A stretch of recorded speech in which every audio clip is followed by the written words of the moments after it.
In just under an hour, in fact, in some districts, the school year starts for kids across parts of South Carolina. Students at Fort Mill, York School District 1, Clover, Chester County, Lancaster County, and Rock Hill all heading back to class today. And speaking of Rock Hill, that is where we find our Ben Thompson live this morning, and things are bustling behind you, Ben.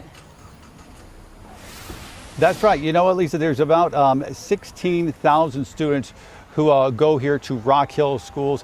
And here behind me, we are at the Sunset Park Center for Accelerated Studies, and they are quite excited. It's a school that's been here in the community for decades, but this is a brand new spiffy building that they're very excited about. It's going to be pre-K through 5th grade. They've got folks cheering in there. They have something called a clap-in. Evidently, they do at the beginning of every school year, of where when the kids and their parents walk in, they have like a spirit tunnel. They go all out here. In all, about 400, a little more than 400 students going to be walking into this building for the very first time over the course of the next 45 minutes. Now, a few other things families should know this morning here in the Rock Hill School District. The district tells me that it's 99% staff going into the new year. Leaders also say they're starting this new year reviewing how much screen time students get in the classroom, with new district guidelines expected sometime this fall. And a more formal policy on artificial intelligence, that's expected sometime in the spring. Now, a few days ago, I sat down and chatted with Superintendent Dr. Deborah Elder about the beginning of the school year. She says this new building is more than just a facility. She says it's an investment in students, in staff, and in the community. We have an amazing new building that houses Sunset Park Elementary. It's a Center for Accelerated Studies. And the school has been in existence for years and years and years. So it's not a new school, but it's an existing school with a very rich culture, very deep community ties in a new amazing building. Children are going to come into Sunset Park, and there's space, there's light, there's just everything is new, and it looks fresh, and it looks like it really honors the kids with a beautiful, beautiful building. And why does something like that make a difference? I think people feel valued when their environment is invested in. People feel like you're investing in them when you make their workplace and their learning place nice and modern and light and beautiful. I mean, who doesn't like a new place to go to work or school every single day? You can understand their excitement. The superintendent also had a message for everybody out there, not just the parents, not just for the teachers, not just for the students, but for all community members, and that is be patient this week. You know there's going to be heavier traffic. Majestic's talked about that. You know there's going to be kids in school zones, and also it takes more than a day. It takes usually the first several days for everybody to get in their routines, arrivals, dismissals, bus routes. Give it a few days, everybody. And then coming up a little bit later this morning, I'm going to take a closer look at a bigger challenge facing the district here in Rock Hill. And it's a challenge that some of the districts aren't facing, and it's actually declining enrollment. What that could mean for school funding when it comes to new buildings like this, aging buildings, and the student population. That's coming up in just a bit. For now, let's go to another school district, Fort Mill, just up the road here. Hundreds of students will go to a brand new school today there as well. It's Flint Hill Middle School.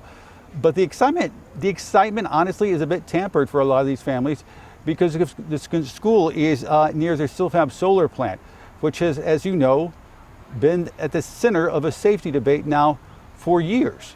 That is where we find WCNC Charlotte's Autumn Bracey. She is live for us this morning. And Autumn, this situation, as exciting as a morning like this is for a lot of families, I assume there's got to be a bit of uncertainty as well.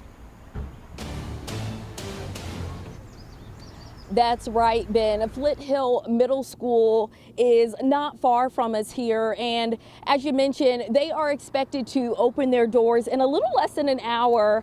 Excitement building, and of course a transition period because it is a new school, but a lot of concern surrounding how close Silfab Solar sits to where the school is, in addition to the elementary, which is beside the new middle school as well. So we're going to walk you through where things are standing now as far as the ongoing battle. So last week, week, York County Council, they spent several hours getting legal advice on a ruling made last month regarding this issue. That ruling found that Silfab should not be manufacturing because of its current location, since it doesn't fit the zoning rules York County used to approve it. So here's the thing we want people to understand. This ruling that was made is not necessarily final. Silfab has asked the judge to reconsider, and that hearing is set for August 26. So until then, Silfab's operations are limited. Fort Mill School District Chief Communications Officer Joe Burt tells me that the school district made its position clear about a week ago. The district sent a letter to the county reaffirming its request to limit Silfab to assembly-only operations, which is in line with the site's light industrial zoning. And the district is now waiting for guidance in response to their letter from county legislation, the governor, and the Attorney General's office. To our parents, we're going to continue to do the same thing we've been doing with Flint Hill Elementary School all last year. We have our safety plans in place should there ever be an incident, but we want to assure our parents that we do have plans in place to deal with security and safety issues at all of our schools, including Flint Hill Middle School. And again, as more information comes out regarding this specific situation, we'll be sharing that in the future. Now, one thing to note, Silfab Solar has put out to the community that their operations are safe and they're working hard to follow all local, state, and federal guidelines. Another thing to recognize is that the company says they're willing to work with the district as well as county leaders to resolve this issue so they are able to continue their full operations. As far as the Fort Mill School District goes, Burke tells me that the Superintendent Young will be visiting schools throughout the week, kind of welcoming those kiddos back to the classroom. And the priority for the superintendent includes maintaining that family atmosphere as well as closing achievement gaps as well in the district. That number, though, is very small. Sending it back to you, Ben. Certainly a morning there of mixed emotions on the first day of school for folks there in Fort Mill. All right, Autumn, we appreciate that report. Of course, more coverage from here in Rock Hill coming up in just a little bit, but for now, Lisa, back to you.